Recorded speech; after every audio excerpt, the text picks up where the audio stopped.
से बाहर आता है और एक पत्थर के पीछे छिप जाता है। वो अपने दोस्त रोडी को कॉल करने लगता है, मगर तभी उसके पास एक बम आकर गिरता है जो कि उसकी कंपनी स्टार्क इंडस्ट्रीज का था। उस बम के ब्लास्ट की वजह से टोनी बुरी तरीके से घायल होकर दूर गिर जाता है। टोनी की जब आँख खुलती है तो वो देखता है कि वो टेन रिंग्स नाम के एक आतंकवादी गिरोह के कब्जे में है। फिर अब हमें 36 घंटे पहले का सीन दिखाया जाता है जहाँ लॉस वेगास में अपोलो की अवार्ड शो होता है, जहाँ जेम्स रोडी सभी को टोनी स्टार्क के बारे में बताता है कि उस मशहूर साइंटिस्ट होवर्ड स्टार्क का बेटा है जिन्होंने बहुत छोटी उम्र में हथियार बना लिए थे। और उनका बेटा टोनी भी उनकी ही तरह बहुत इंटेलिजेंट था। उसने 4 साल की उम्र में पहला सर्किट बोर्ड बनाया, फिर 6 साल की उम्र में पहला इंजन बनाया। मगर जब होवर्ड स्टार्क की डेथ हुई तो होवर्ड के पुराने दोस्त और पार्टनर ओबेडाइन स्टेन ने मशहूर हथियार निर्माणकर्ता की कमी को पूरा किया। मगर जब 21 साल की उम्र में टोनी वापस लौटा तो उसे स्टार्क इंडस्ट्रीज का नया सीईओ बना दिया गया,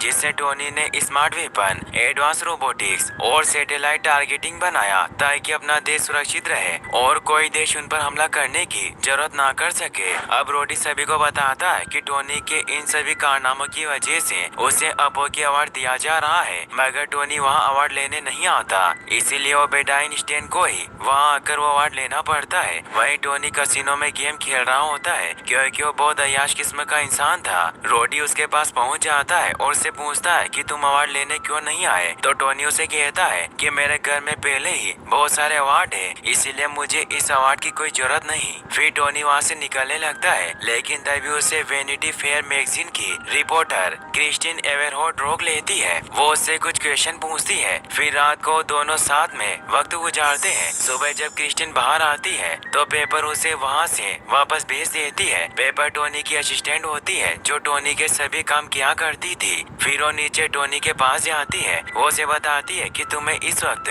दूसरे शहर में होना चाहिए था, तुम्हारी अफगानिस्तान में हथियारों की डील है। तो टोनी उसे कहता है कि वो मेरी खुद की फ्लाइट है, इसीलिए वो मुझे छोड़कर नहीं उड़ेगी। फिर टोनी स्टार्क इंडस्ट्रीज पहुंच जाता है जहां रोडी उसे बताता है कि 3 घंटों से मैं तुम्हारा यहाँ इंतजार कर रहा था। तो टोनी उसे कहता है कि मैं किसी को इंटरव्यू दे रहा था। फिर वो वहाँ से निकल जाते हैं। कुछ ही घंटों के सफर के बाद वो अफगानिस्तान के बरगम एयरबेस पर पहुंच जाते हैं जहाँ वो जनरल से मिलता है और ने अपने बहुत ही खतरनाक और एडवांस जेरिको मिसाइल की टेस्टिंग करके दिखाता है, जिससे धमाका बहुत खतरनाक होता है। सभी को मिसाइल बहुत पसंद आती है। टोनी एबेडाइन को कॉल करके इस डील के बारे में बताता है, जिससे वो बहुत खुश होता है। फिर टोनी सोल्जर्स के साथ वहाँ से निकलने लगता है। रोडी भी उसके साथ आने लगता है, लेकिन टोनी उसे कहता है कि गाड़ी में जगह खाली नहीं है, इसीलिए उसे दूसरी गाड़ी से बेस पर आने को कहता है। उसके बाद टोनी पर टेन रिंग्स का हमला हो गया था जो हमने मूवी की स्टार्टिंग में देखा।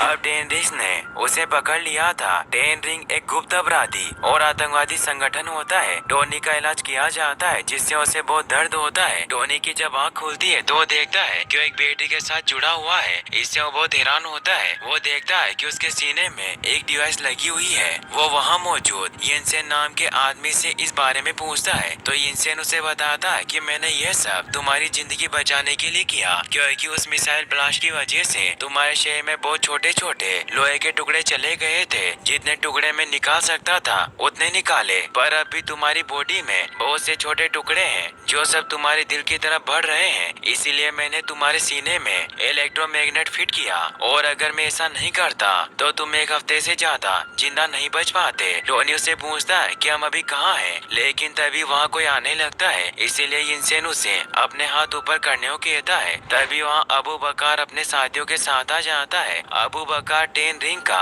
एक मेंबर होता है। वो टोनी से कहता है कि तुम्हारा यहाँ स्वागत है, हम चाहते हैं कि तुम हमारे लिए जेरिको मिसाइल बनाओ जिसको तुमने जनरल को चलाकर दिखाई थी। और वो उन्हें उसका फोटो दिखाता है। टोनी साहब मना कर देता है कि मैं तुम्हारे लिए वो मिसाइल नहीं बनाऊंगा। तो टोनी को टॉर्चर करने लगते हैं। वो उसे पानी में डुबोते हैं और बाहर ले आते हैं, जहाँ टोनी देखता है कि अफगानिस्तान से बहुत दूर गुफाओं के बीच है और वहाँ उन आतंकवादियों के पास उसकी कंपनी स्टार्क इंडस्ट्रीज के बहुत सारे हथियार मौजूद थे। अब वो टोनी से कहता है कि हमारे पास जेरिको मिसाइल बनाने का सभी सामान मौजूद है और तुम्हें जो चाहिए वो सभी सामान हम ला कर देंगे, और जैसे ही तुम जेरिको मिसाइल बना दोगे हम तुम्हें आजाद कर देंगे। टोनी को पता था कि उसे आजाद नहीं करेगा, इसीलिए उसे झूठ बोलकर हाँ कर देता है कि वो उसके के लिए जेरिको मिसाइल बनाएगा। अब टोनी यिनसेन के साथ ही अपने काम पर लग जाता है। वो मिसाइल के पार्ट से अपने लिए आर्क रिएक्टर बना रहा होता है, मगर सभी आतंकवादियों को लगता है कि वो जेरिको मिसाइल बना रहा है। यिनसेन भी समझ जाता है कि टोनी जेरिको मिसाइल नहीं बना रहा है, इसीलिए वो टोनी से पूछता है कि ये क्या है।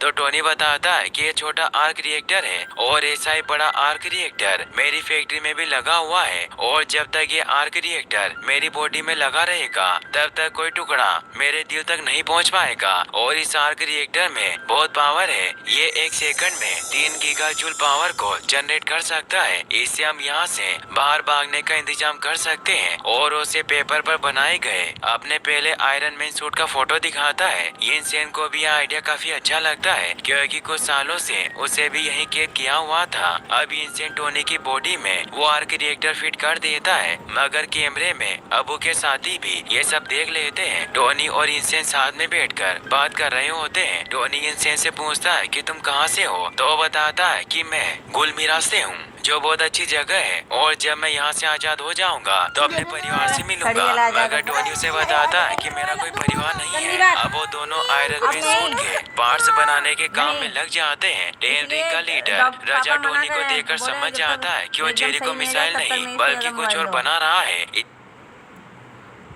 तब भी हम दे दिए, मैं तो बंद कर दूं। बंद करो का खोला रहते जो हमका नहीं किल है।